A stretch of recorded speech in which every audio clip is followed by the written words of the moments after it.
¿Qué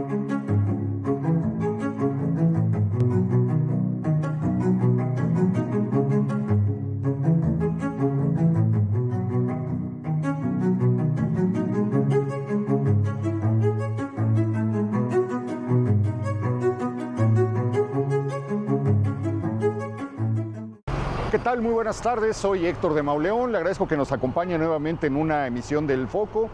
Como cada semana le doy la bienvenida al programa Beca Duncan. Bienvenida, Beca. Gracias, Héctor. Hola, bonito domingo. Y pues nos sigue acompañando la historiadora Berta Hernández. Hemos hecho unos recorridos verdaderamente suculentos con ella. Bienvenida, Berta, muchas gracias, muchísimas Beca, gracias. Héctor, gracias. Estamos en la calle de Belisario Domínguez, nos reclaman que luego no saben en qué lugar nos encontramos, en la calle Belisario Domínguez, en el centro. Hicimos un recorrido por dos antiguos conventos que se encuentran en esta calle, el de la Concepción y el de Santo Domingo, y nos regresamos unos pasos para visitar un lugar maravilloso, un convento que se encuentra entre ambos puntos y que está dedicado a San Lorenzo. Esto nos habla de que pues, estaríamos frente a una calle. Decíamos que el convento de la Concepción, los muros del convento de la Concepción corrían a lo largo de estas vecindades que se encuentran, viejas vecindades que se encuentran de este lado, y el convento de la Concepción pues, debía correr hacia la plaza de la Conchita y hacia la calle de República del Perú. Entonces la atmósfera, la fisonomía de este tramo de la calle era completamente distinto al que conocemos, al que estamos viendo en estos momentos. Debe haber sido estos muros sombríos, lóbregos, grises por las noches, de los que habla González Obregón, de los que refieren otros cronistas. Y en este caso estamos frente a un convento de finales del siglo XVI, 1598, por ahí se inicia la construcción. Un convento muy dañado porque estamos detrás de la calle de República del Perú, por donde corría una acequia que solía desbordarse en tiempos de lluvias atípicas y extraordinarias, y entonces lo dañó, hizo que muy pronto tuviera que ser remozado. Y aquí sí es, Beca, Juan Gómez de Trasmonte. Así es, sí, el arquitecto es Juan Gómez de Trasmonte, que pues es uno de los arquitectos más destacados del México virreinal, maestro mayor de la catedral, maestro mayor de la catedral. Entonces, bueno, eso pues también nos habla de la importancia que tuvo este convento. Muy bien, y pues dedicado a San Lorenzo. Efectivamente, y hay que pensar en que son devociones católicas de las que quizá hoy día en la megalópolis no somos tan conscientes, pero hay santos muy olvidados del calendario novohispano que eran como de mucha devoción, y entonces, bueno, a partir de eso, la Concepción a lo mejor puede resultar como muy legible para los habitantes del siglo XXI, pero San Lorenzo, ¿por qué? Bueno, San Lorenzo era uno de esos santos relevantes hace 300, 400 años. Y ahí aparece con su parrilla, ¿no? Que es la manera en la que fue martirizado. Me parece que también por esa razón es el santo patrono de los cocineros, ¿no? Es uno de los santos patronos de los cocineros. La tradición católica explica que San Lorenzo sufre martirio, se le pone en una parrilla y un poco haciendo gala de un humor negro, porque incluso así lo cuenta la tradición católica, San Lorenzo pide que le den la vuelta siquiera para que se hace parejo. ¡Qué barbaridad! Oye, no, bueno, es un lugar lleno de historia. Recordábamos que aquí había venido a profesar Isabel de Tovar, que fue la mujer a la que Bernardo de Balbuena le dedica el primer gran poema dedicado a la Ciudad de México, que es La Grandeza Mexicana. Isabel de Tovar era de una familia riquísima de Culiacán. No sé por qué razón Bernardo de Balbuena, que estaba por la zona de Jalisco, la va a visitar, probablemente hay especulaciones. Cuando ella enviuda, hereda una gran fortuna, Bernardo de Balbuena la va a ver y le dice que va a venir a la Ciudad de México a buscar un mejor puesto dentro de la iglesia, y ella le encarga que le cuente cómo es esa ciudad de la que todos hablan. Entonces llega Bernardo de Balbuena y le dedica este poema. Ella lo lee y viene a profesar a este lugar. A la vuelta había una plaquita, pero ahorita antes de comenzar el programa me fui a asomar y ya se la volaron, como tantas cosas que se pierden en el centro histórico. Es un convento presidido por San Agustín, ahí vemos arriba a San Agustín, que hacen monjas jerónimas y una familia que se llama Saldívar de Mendoza, unas hermanas que deciden salirse de San Jerónimo para hacer un nuevo convento. La autoridad religiosa no permite que sea la misma familia la que esté ocupando el convento y hace que se vengan otras que estaban precisamente en el convento de Sor Juana. A donde iba a llegar Sor Juana o donde iba a morir Sor Juana un siglo después, salen algunas y se instalan en este lugar y comienzan a comprar las casas que estaban en los alrededores. Una familia del Riego, es el primer patrono del lugar. No terminan el convento, se muere este señor del Riego sin que se terminen las obras y me parece que le piden ayuda a Juan de Chavarría. Este personaje famoso porque es el que se mete en el incendio de San Agustín, precisamente a sacar la custodia. Por eso en la casa de Juan de Chavarría en Justo Sierra, si uno se fija en el nicho, la casa donde él vivió, le concedieron que su hazaña fuera recordada y ahí se ve la mano agarrando el Santísimo, la custodia. Es un lugar que, pues tuvo muchísimos usos, las exclaustraron, las sacaron. Bueno, es que además aquí pasa algo muy interesante. Todos estos conventos cuyos restos hemos caminado son muy grandes, se ven muy grandes, muy poderosos. Lo que pasa es que son conventos nacidos en los últimos años del 16, crecen en el 17, se reconstruyen en el 18 y por eso tenemos estos espacios que todavía podemos admirar. O sea, se han ido en la medida en que las órdenes se vuelven más prósperas, tienen más dinero, consiguen más benefactores, crecen, se remodelan, se amplían y mejoran. Y eso es lo que permite que a la hora de la reforma, aun cuando se pretende arrasar con todo, lotificar y vender, pues no ocurra eso y hoy todavía tengamos estos vestigios. Y en este caso lo que sucede es que se convierte eventualmente en la Escuela de Artes y Oficios, ¿no? Entonces lo que podemos ver hoy, que es parte de un centro cultural del Instituto Politécnico. ¿No? Un proyecto juarista. Y luego pasa al Poli, es la Boca 4, me parece. Hay un libro que yo quiero conseguir que se llama Los Espacios Trastocados. Lo editó el Poli. Y es la historia de cómo desde las casas que compraron, quiénes compraron cuando se fraccionó el convento, qué destino se les dio. Y ahí en ese libro uno puede seguir la historia de un lugar que comienza en 1598 y que llega hasta nuestros días, ¿no? Y además que conserva parte del antiguo convento, porque finalmente lo que vemos es una fachada restaurada, pero cuando uno entra alcanza uno a ver arcos y restos de las viejas columnas del antiguo convento. Y esto es interesante porque eso quiere decir varias cosas. Históricamente es que la reforma no consiguió lo que quería. Es decir, necesitaban dinero, no consiguieron todo el dinero y a la hora de la hora se quedaron en las manos con terrenos muy grandes, con construcciones muy sólidas y entonces fueron inventándole provecho. Usos. Bueno, esto va a ser escuela, aquello será cuartel y por eso hoy tenemos esto que es patrimonio arquitectónico. Pero usos laicos finalmente. ¿No? Claro, eso es importante. Eso está al centro sí, del definitivamente. Y eso es quizá lo bonito, porque en el paso de la ciudad virreinal a la ciudad liberal laica, todos estos espacios siguen dándole arropo, cobijo a un proyecto a veces educativo, a veces funcional, pero siempre liberal. Es padrísimo eso porque, bueno, hay una serie de bienes que están en unas cuantas manos, dicen vamos a quitárselas para devolvérselas o para dárselas a la gente, se vuelven muchas vecindades.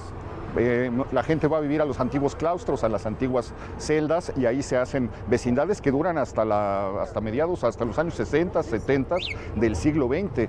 Y bueno, desde luego se hacen escuelas de artes, de oficios, bibliotecas, cuarteles. Es una sacudida tremenda. Pero por fortuna, a pesar de la destrucción, del robo inevitable que ocurre durante esos años, se conservan todavía verdaderos tesoros como el que vamos a conocer y a visitar. ¿Y ya nos cerraron la puerta? No nos han cerrado la puerta, porque van a cerrar en un ratito. Así es que vamos para adentro porque hay muchísimas cosas que podemos compartir y que queremos compartir con ustedes. Con mucho gusto.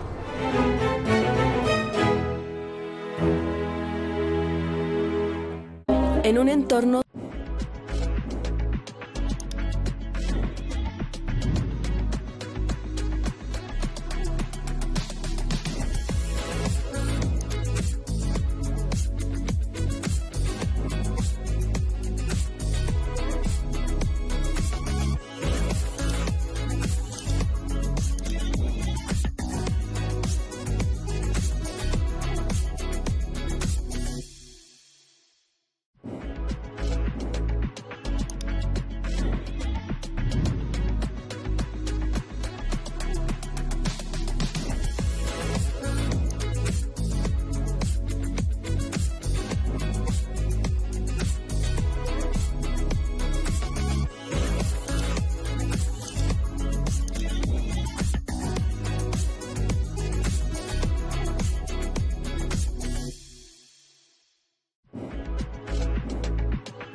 Marta, nos explicabas que aquí todavía se pueden ver las huellas de los espacios que se transitaban entre la iglesia y el convento.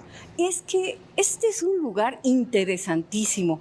Es cierto que todos los conventos son separados de los templos y aquí hay un recurso de ingenio espacial, de ¿cómo le vamos a hacer? Eso es lo que se están planteando los encargados de hacer esta división, de mantener el templo y separar el convento. En algunos casos lo que hicieron fue tapiar los pasillos. En este caso estamos hablando de una construcción con una arquería enorme. Aquí realmente no se nota por el hundimiento del edificio y cuando entramos de la calle no nos damos cuenta, pero estamos prácticamente en el coro. Sí, es en el sotocoro, en el bajo coro. Exactamente. Y entonces, bueno, no nos daríamos cuenta si no fuera por estos espacios. Este es un espacio de enorme arquería, muy ancha, particularmente llamativa en lo que sobrevive de los conventos, y ahí lo que tenemos es una puerta cegada. Es una puerta que iba hacia adentro del convento, pero a la hora de separarlo, insisto, es un ejercicio de ingenio. ¿Qué ponemos? ¿Qué hacemos? ¿Cómo le hacemos? Y aquí la solución ha sido poner imágenes. Desde luego los devotos entran, vienen, hacen sus oraciones, etcétera, pero no necesariamente puede que todos se den cuenta de que están ante una puerta. Sí, es que a primera vista no lo notas, ¿no? Pero en realidad no es una estructura de nicho, es un vano de acceso. Exacto. Y esta otra, que además carece de ornamentos, no hay altares, no hay nichos, también es otra arquería cegada. Si nosotros nos asomáramos al inmueble contiguo, ahí vamos a encontrar la continuidad de estas arquerías. Es una solución que en su momento fue suficiente para marcar esa división tajante entre el templo que seguía funcionando y el convento que iba a ser dividido y lotificado. En este caso, eso no pasó. Ahora, me imagino que aquí había una celosía, que por aquí podían llegar las monjas a presenciar la misa. Exacto. Sin ser vistas y podían volver por estos caminos hacia el convento. Hay un culto muy importante, uno de los cultos más importantes del centro, me dicen, que es el Señor de los Trabajos, donde toda la gente que anda buscando empleo le viene a pedir, le deja su petición, y llegó el punto que se hizo una red muy interesante entre catedral y otras iglesias donde se iban comunicando: oye, hace falta una persona que haga tal trabajo. Entonces se hizo una red recientemente, en años anteriores, que tenía como centro este lugar, que era una bolsa de trabajo. Claro. Y bueno, de aquí creo que solo hay que destacar también la bóveda, que es realmente excepcional. Y lo que aquí vemos, que me parece siempre fascinante al entrar aquí, es este juego de volúmenes muy propio del barroco. El juego de estos volúmenes cóncavos y convexos, que va a ser algo muy propio de ese momento y que se trata también de hacer una exaltación de los sentidos a través del arte y la arquitectura. Pero esto es algo un poco visto, ¿no? Este tipo de trabajo. Sí. Aquí es muy raro. Es muy común, por ejemplo, en el barroco italiano, que seguramente esa es la inspiración de la que abrevan aquí en México arquitectos como Gómez de Trasmonte. Pero efectivamente en la Nueva España no es tan común ver esto. Este Gómez de Trasmonte me encanta, es el que le debemos la única visión que hay de cómo era la Ciudad de México antes de la inundación de 1629, cuando desaparece todo, deja un plano, un mapa de cómo era, firmado en 1628, es decir, un año antes de esa tragedia. Y la vida de esta persona, porque él es uno de los que, pues en la construcción de la catedral tardó 300 años, él es uno de los arquitectos que gasta su vida completa en la construcción de ese templo portentoso. Y aquí tenemos pues una de las grandes joyas del centro histórico. Yo creo que con la Concepción es uno de los templos menos conocidos, menos visitados, poco visitados. ¿Estás de acuerdo, Berta? Completamente, porque además, ahora que ya bajamos estos escalones, ahora sí volteamos y claramente podemos identificar el bajo coro. Ahí está. Lo que pasa es que además es poco conocido también por este hundimiento tan evidente desde la calle. Si lo a nivel de calle es difícil como asomarte hacia adentro. Oye, pues ya es el cuerpo de un hombre, de una persona, lo que se hunde. Ve el camión dónde está. Sí. Increíble. Oye, bueno, pero destacabas la imagen. Sí. Es la Anunciación, ¿no? Es un relieve en dorados de de la Anunciación, el trabajo, los rostros de los ángeles, cómo están coloreados, con qué delicadeza se mezcla la piedra con otro material, ¿no? que recubre el rostro y las figuras, el rostro, las manos, los cuerpos. Es de verdad portentoso. Creo que pocas cosas se conservan en el centro que tengan la belleza. Es un milagro que se haya preservado después de todo lo que ha pasado por estos Además, lugares. raro que sea en piedra, ¿no? Porque estamos acostumbrados a que la escultura que encontramos en templos novohispanos son estos estofados de madera y realmente es poco común encontrar estos ejemplos en Sí, piedra. es todo un alarde. Y otra cosa que habría que elogiar es la muy respetuosa restauración. Así es. Porque San Lorenzo fue restaurado que en los años 50. Finales de más los o años menos, ¿no? 50, así es, sí. Y aquí, de hecho, se ensaya algo que posteriormente vamos a ver en la catedral. Y en Tlatelolco. Y en Tlatelolco, efectivamente, también en Cuernavaca, que es el trabajo de vitrales de Matías Geritz. En esta dupla, que además es bien interesante porque es con el arquitecto Ricardo de Robina. A él se le encarga la obra de restauración tanto aquí de San Lorenzo como de Catedral y de Tlatelolco, y este va a ser el primer lugar donde se incorporan estos vitrales modernos de Matías Geritz que podemos encontrar aquí con estos colores amarillo, azul, rojo, y que además es fascinante si entendemos el contexto del propio Geritz. Hay quienes lo sitúan con orígenes judíos y otros lo sitúan con orígenes protestantes. Él era alemán, de origen, viene a México huyendo de la Segunda Guerra Mundial, pero es interesante esta parte de los orígenes porque estamos hablando ya sea del judaísmo o del protestantismo, de tradiciones religiosas y sensibilidades religiosas que prescinden de la imagen. Entonces, bueno, por eso aquí encontramos una abstracción total, ¿no? La espiritualidad de Geritz se entiende también desde esa perspectiva, y él también se forma en una Alemania que está marcada por el expresionismo y por la escuela de la Bauhaus, y ahí hay un personaje central que es Vasily Kandinsky. Kandinsky hablaba de lo espiritual en el arte, les recomiendo mucho que lean el ensayo del mismo título. Entonces, Geritz trae todo esto a cuestas cuando llega a México y está, digamos, reflexionando un poco sobre la espiritualidad que se refleja sobre todo en el arte abstracto. También trabaja, por ejemplo, con Luis Barragán, muy de la mano, y pues aquí se ve todo eso plasmado, ¿no? Para él, sobre todo, el color amarillo, que es lo que vamos a encontrar aquí y en Catedral, claro, era el color en el que se encuentra Dios. A mí me gustaría que camináramos unos pasos para poder contemplar la Anunciación, pero además el vitral que coloca en la parte central del coro alto, bueno, del coro. El juego que se hace es de verdad prodigioso, ¿no? Sí, porque vemos el mismo oro que aparece en la imagen de la Anunciación, de alguna manera evocado en los vitrales. Y esto del amarillo y el oro como colores divinos, también tiene un trasfondo histórico en el arte bizantino. Recordarán, si les viene a la mente una imagen de arte religioso bizantino, el fondo siempre es dorado. ¿Por qué? Porque sucede en un tiempo y en un espacio que no es humano, ¿no? Es un tiempo y un espacio divino, y por eso vamos a encontrar esos fondos. Entonces, de alguna manera, hay guiños a la iconografía católica en el trabajo de Geritz, a pesar de esta abstracción, que hay que decir que no cayó bien, ¿eh? Hubo unas críticas, reacción. Bueno, decían que los vitrales de Catedral eran vitrales a gogó, les parecía una afronta total a la tradición católica mexicana, que fueran pues tan modernos. Que te habla una vez más del olvidado que estaba San Lorenzo. Porque si esto es previo, la bronca verdadera se desata cuando le meten mano a Catedral. A Catedral, claro. Sí. Aquí pareciera que pasa completamente desapercibida, ¿no? Está hasta allá. Sí. Y a pesar de eso, Geritz y Robina continúan haciendo esto después, como decías, en Tlatelolco, ¿no? ¿Qué Entonces, capítulo? al final pues tienen éxito en este trabajo. La mano es otra pieza de Geritz, así es, hecha en cemento. Y aquí es algo que también, fíjense que le criticaban a Geritz, sobre todo cuando él llega a México, personajes como Diego Rivera, Siqueiros, un poco como esta ambigüedad de Geritz que a veces no es del todo figurativo, tampoco es del todo abstracto, o sea, está como en este intersticio entre una cosa y otra, que no cae bien, ¿no? En una escuela mexicana de pintura que está abocada totalmente al realismo social, que de pronto llegue este alemán a decirles, ahora vamos a hacer cosas abstractas, pues no, hay que decir que Geritz no fue muy bien recibido. ¿Esto es de qué? ¿59? Sí, así es, 59.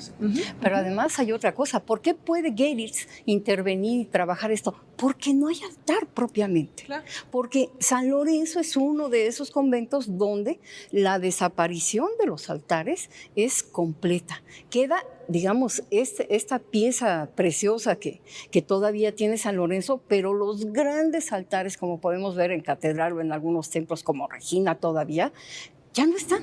Claro. O sea, es el paso de la reforma y entonces hay otro nivel de planteamiento, un replanteamiento de lo que puede ser el culto católico en el siglo XX. Digo, desde luego a don Matías no le fue muy bien, pero vamos, aquí creo que también importa el factor del respeto.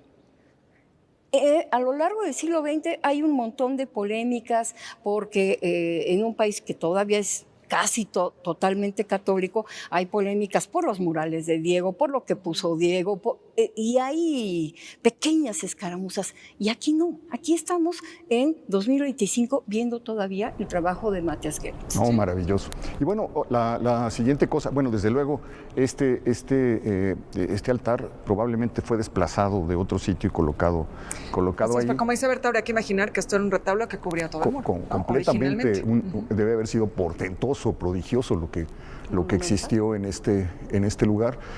Como lo decíamos, mucho se volvió astillas, muchos se lo robaron, terminó en la calle tirado. Y bueno, otra de las cosas que es un milagro que se haya conservado es este púlpito del siglo XVIII.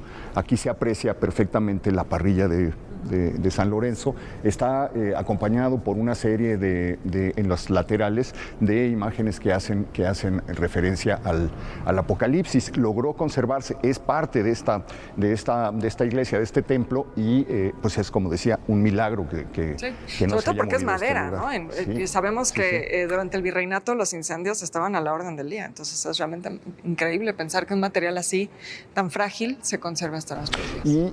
Y como parte de otro de los tesoros, esto también se me hace muy emocionante, porque en el siglo XVII, un día de Todos los Santos, el Vaticano envió una serie de reliquias para que se repartieran en todos los conventos y en todas las iglesias de México.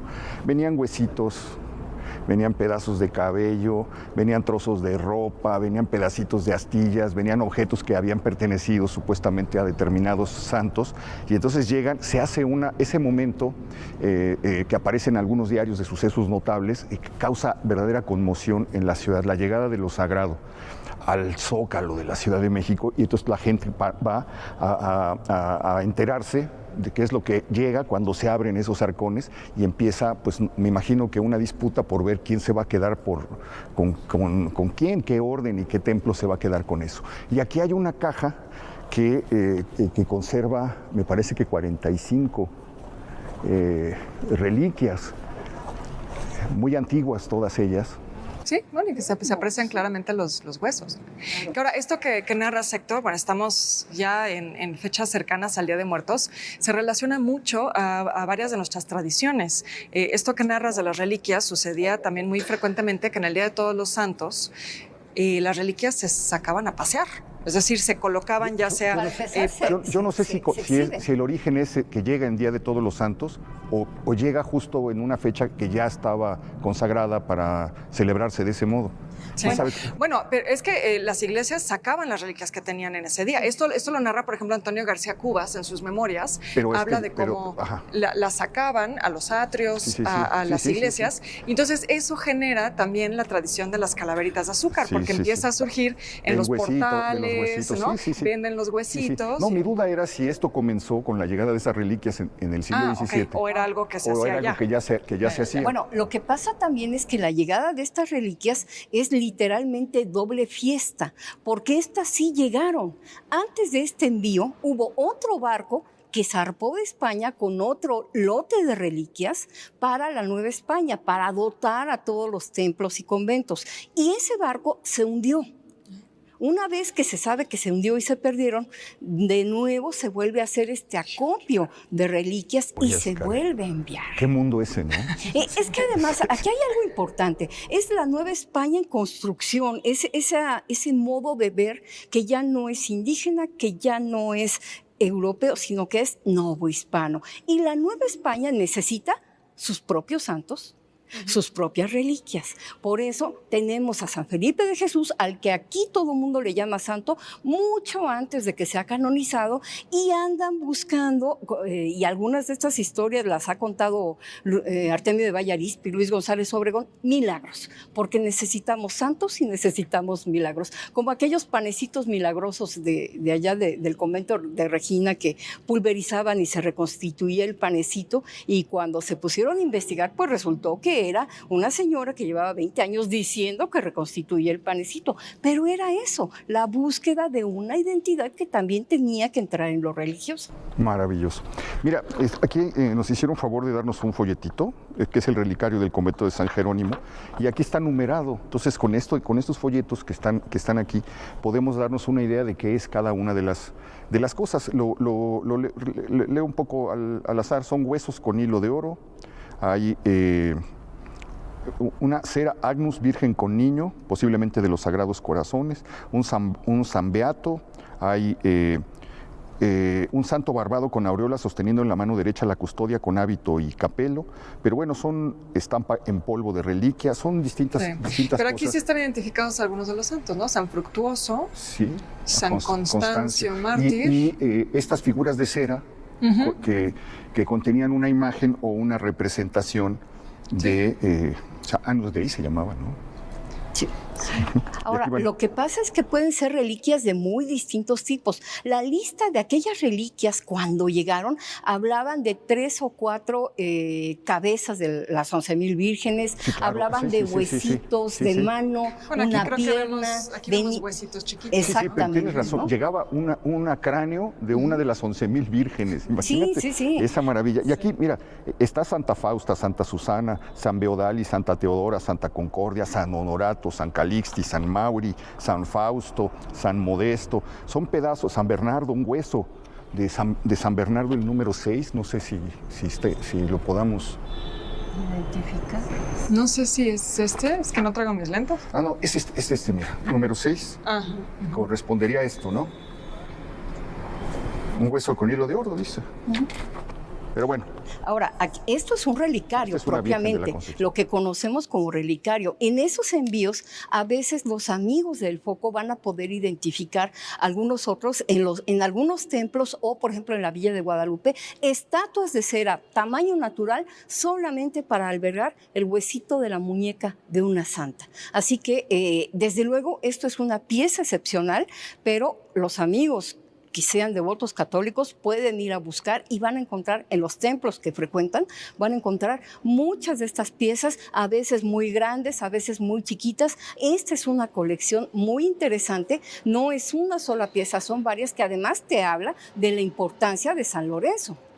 Claro. Estos son pedazos de cráneo. Sí, esos son cráneos, también los de abajo, ¿no? Pero también creo que es importante mencionar que, como dices, en todo este universo de reliquias y posibilidades de encontrarlas, también hay distintos tipos, ¿no? Hay órdenes, ¿no? Entonces, el primer orden es, bueno, lo que estamos viendo aquí, como los huesos, ¿no? Los restos físicos, pero luego también están los objetos que estuvieron en contacto con el cuerpo. Esto tiene otra jerarquía, ¿no? Objetos que pertenecieron al santo, pero quizá no estuvieron en contacto con el cuerpo, es otra jerarquía, o sea, digamos que van bajando en una escala de importancia a medida de que se alejan del cuerpo. Y llega una verdadera locura, una verdadera fiebre por tener estas cosas. Bueno, hasta había un mercado negro de reliquias, todo ¿no? el mundo quiere. Un mercado negro donde se mezcla con las falsificaciones. Ah, también, claro. Es muy frecuente, y eso no nada más en la Nueva España, sino en todo el mundo católico, se aparecen y se manejan astillas de la cruz en la que Cristo muere crucificado. Y alguien dijo alguna vez con mucho sentido del humor, si juntáramos todas esas astillas... un bosque, ¿no? Exactamente.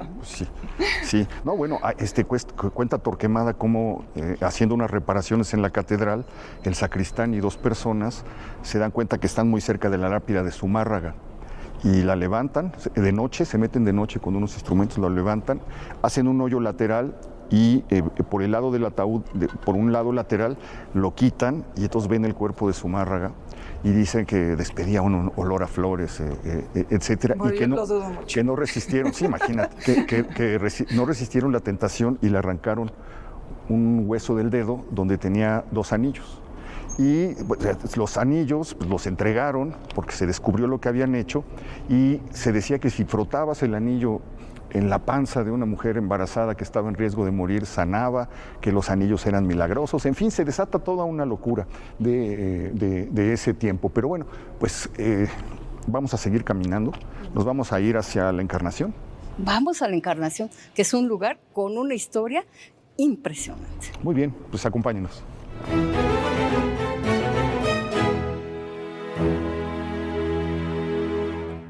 Tras descubrir que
Y pues nos encontramos frente a la casa donde murió uno de los personajes de los que hemos estado hablando a lo largo de este recorrido y a lo largo de la existencia del Foco frecuentemente, que es la casa donde muere en los años 30, en el 38 me parece, el cronista Luis González Obregón.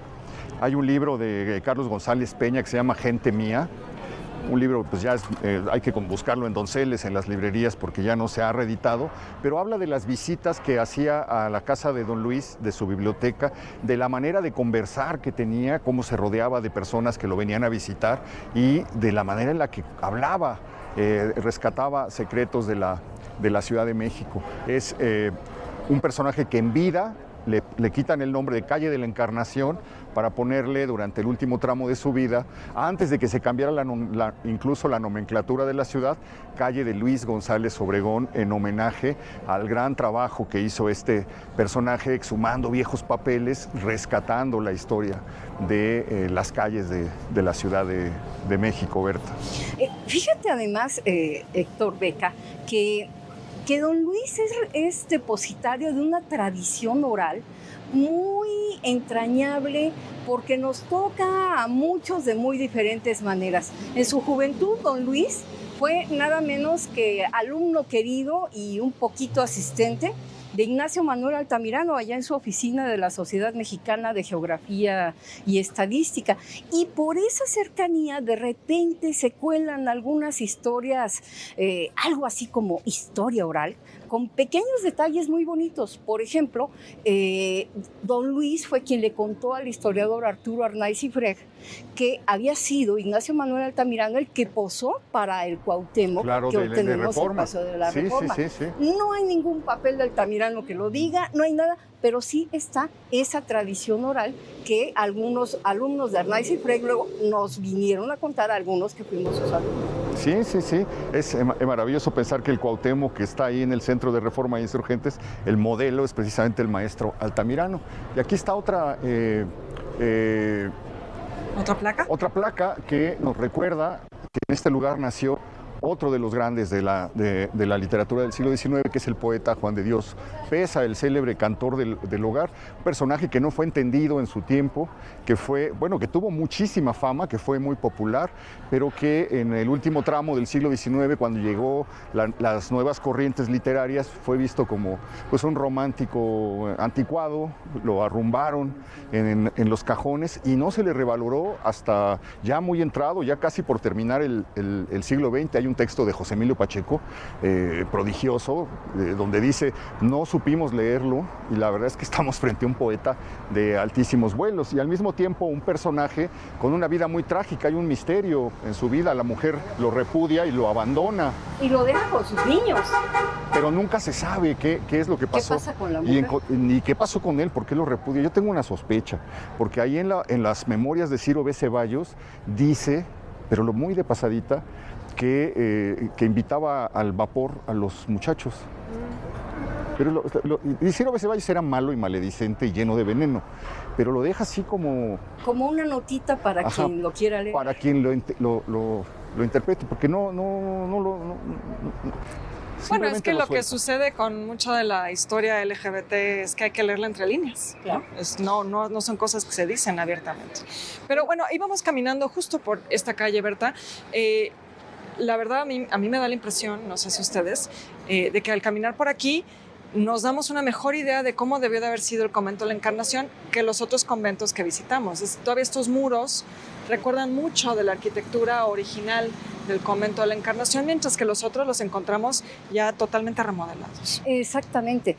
Aquí lo bonito de la Encarnación es que es este mismo predio que vemos que empieza aquí, se acaba allá en la esquina con República de Argentina, es el predio original del convento, pero además este estaba destinado, igual que los demás, a ser notificado, incluso en la prensa de febrero de 1861, ya se habla de que hay arquitectos asignados para que vengan, midan, tracen los lotes y vámonos, ¿no? Y a la hora de la hora eso no pasa. Y hay que decir una cosa que importa.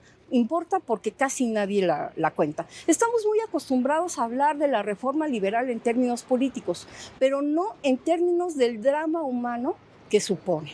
Supone, por ejemplo, la promulgación de una constitución liberal y obligar a los empleados públicos a jurarla porque si no, se quedan sin trabajo. Sí, pero la Iglesia Católica dice, si la juran, los excomulgamos. Y meten a la gente en un dilema tremendo.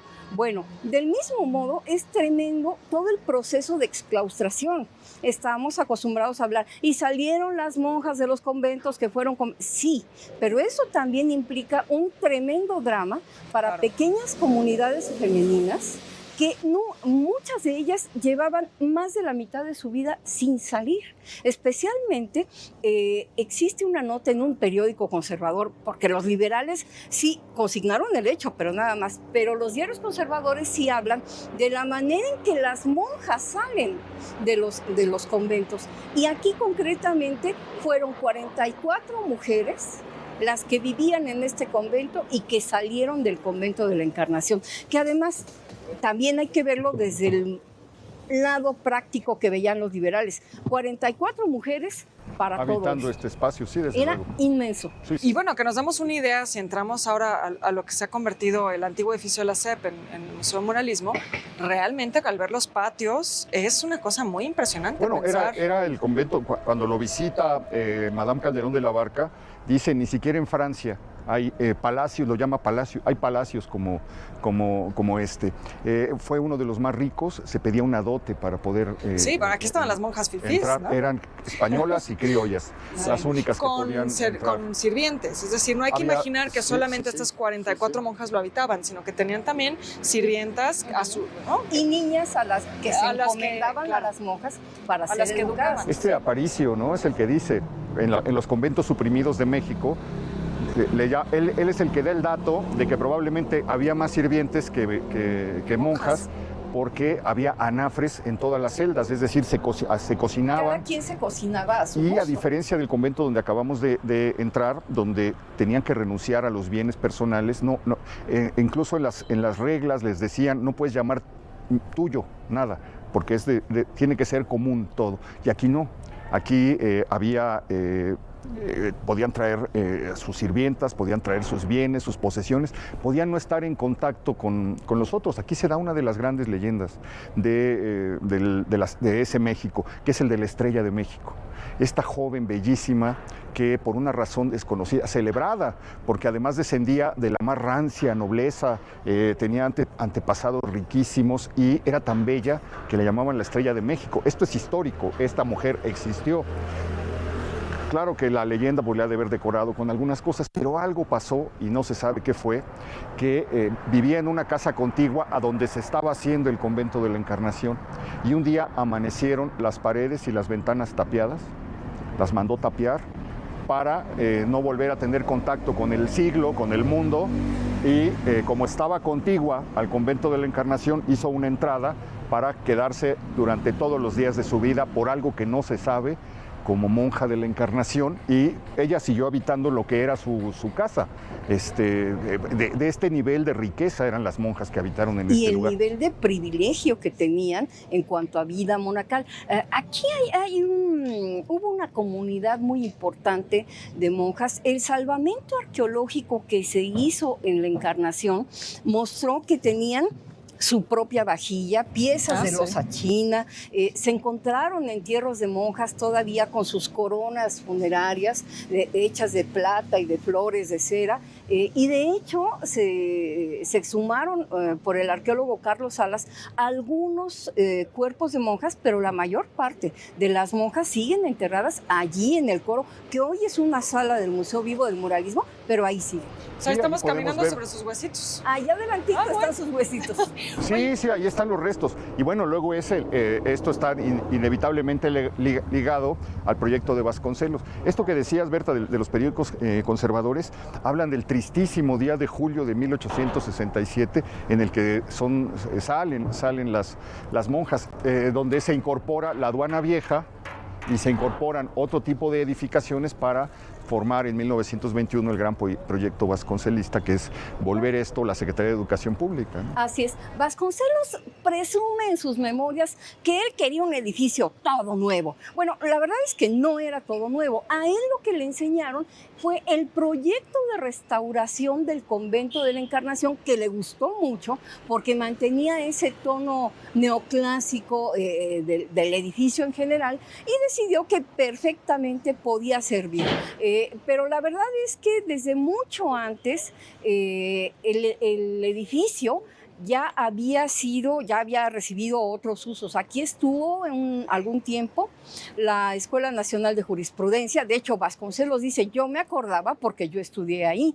También estuvo aquí lo que se llamaba la Escuela Normal de Señoritas, que hoy durante mucho tiempo lo conocimos como Escuela Nacional de Educadoras, es decir, las maestras de preescolar, de educación básica, de kinder, digamos. Aquí tenían su escuela.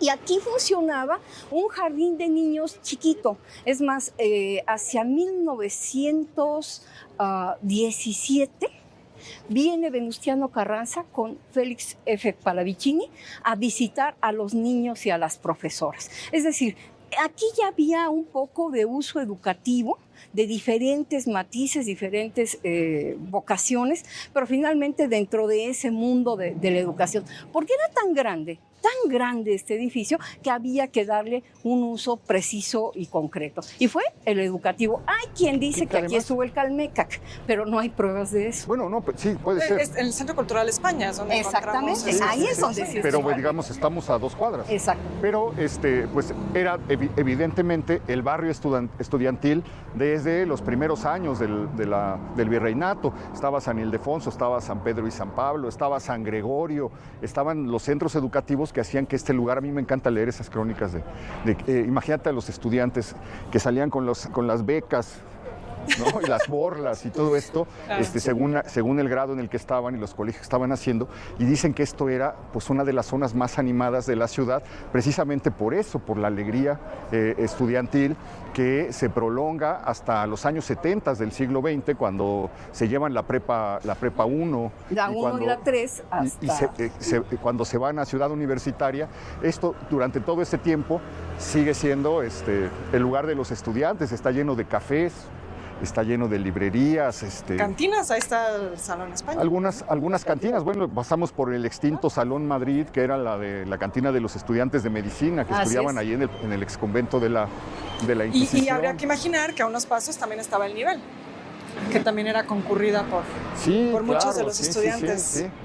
Pero bueno, pues toda la historia de los contemporáneos se gesta aquí, en este barrio. Aquí se conocen Villaurrutia, Novo, Cuesta, Bernardo Ortiz de Montellanos, etcétera. Y en estos cafés hay un Café América, hay un Café Ecuador. En estos cafés se comienza a gestar todo lo que va a marcar en términos literarios, culturales, en términos de proyectos, la vida del siglo XX. Dicen por aquí que había un cafecito, no recuerdo, donde se iban todos los estudiantes diario y donde les fiaba el dueño. Hay un libro de Dromundo muy bonito que Baltasar Dromundo, que se llama Mi barrio de San Ildefonso, y habla de cómo era en 1920 este lugar cuando estaba la preparatoria, cuando acababan de entrar mujeres por primera vez a la preparatoria, el grupo de Frida Kahlo y de Elena también fue de las Jaimes, primeras, Aurora Reyes, etcétera. Desmiente lo del Goya, ¿no?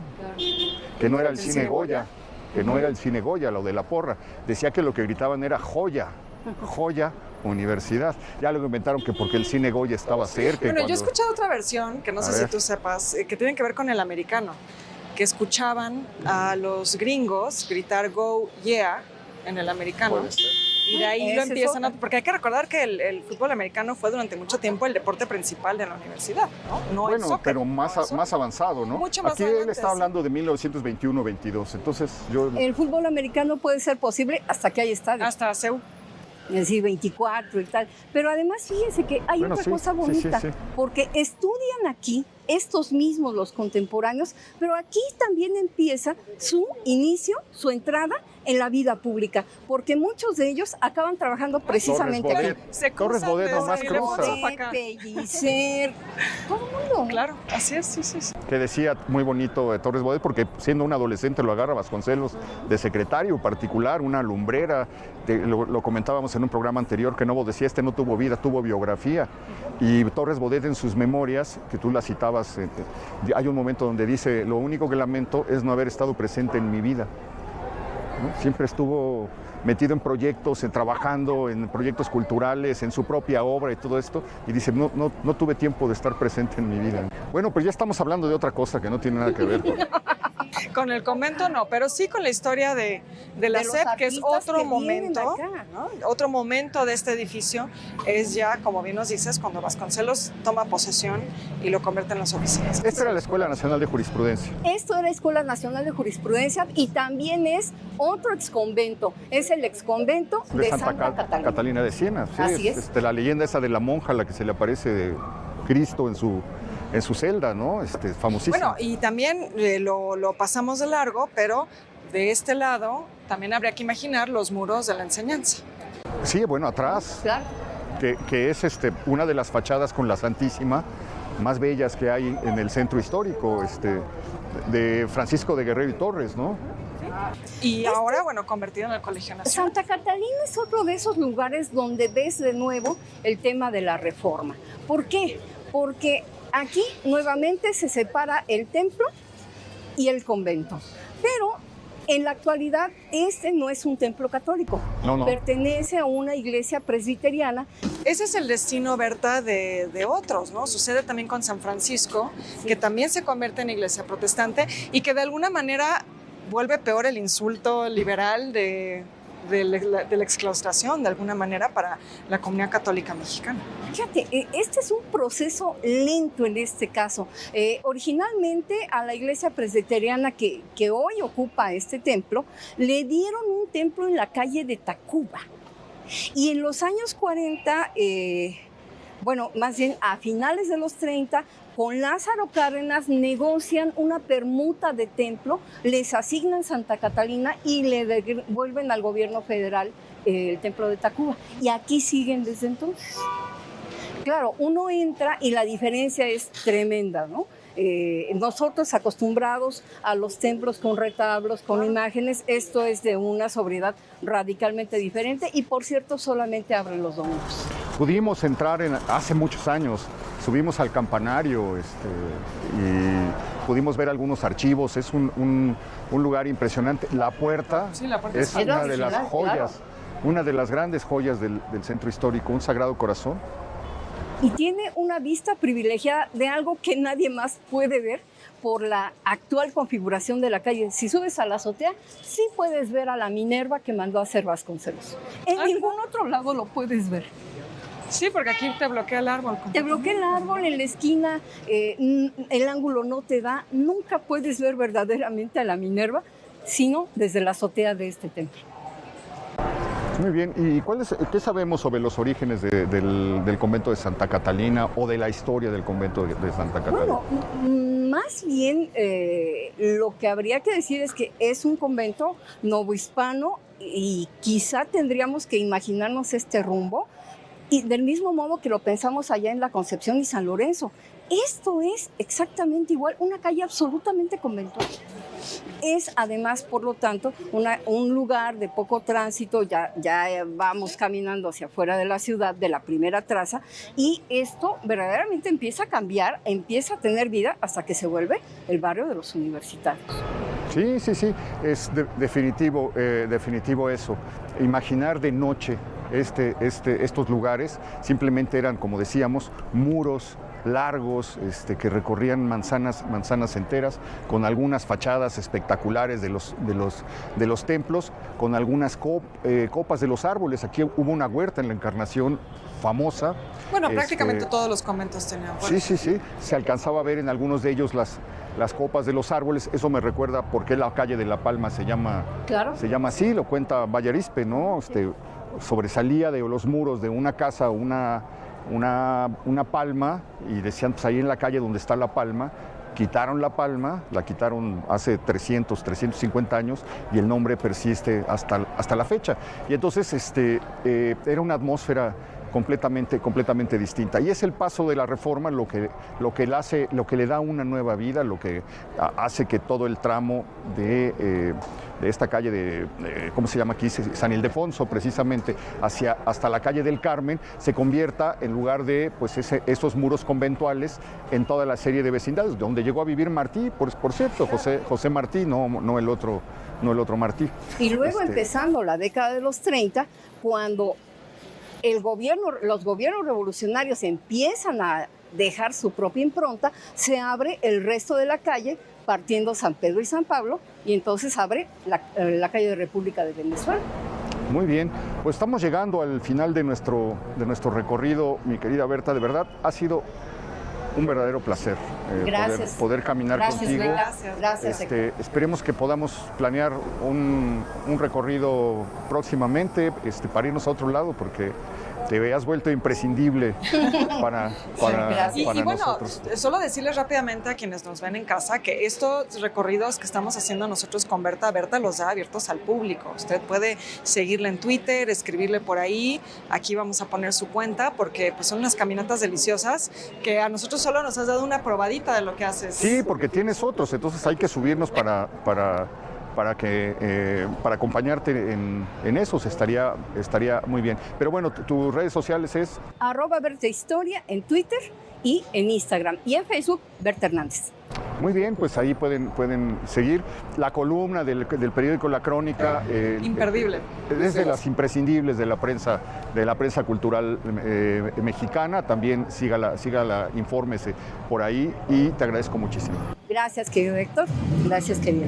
Muchas Gracias, Beca. Gracias, Héctor. Y gracias también a usted. Sígasela pasando bien. Espero que haya disfrutado muchísimo este recorrido. Nos vemos la próxima semana. Ya lo sabe usted, aquí en El Foco.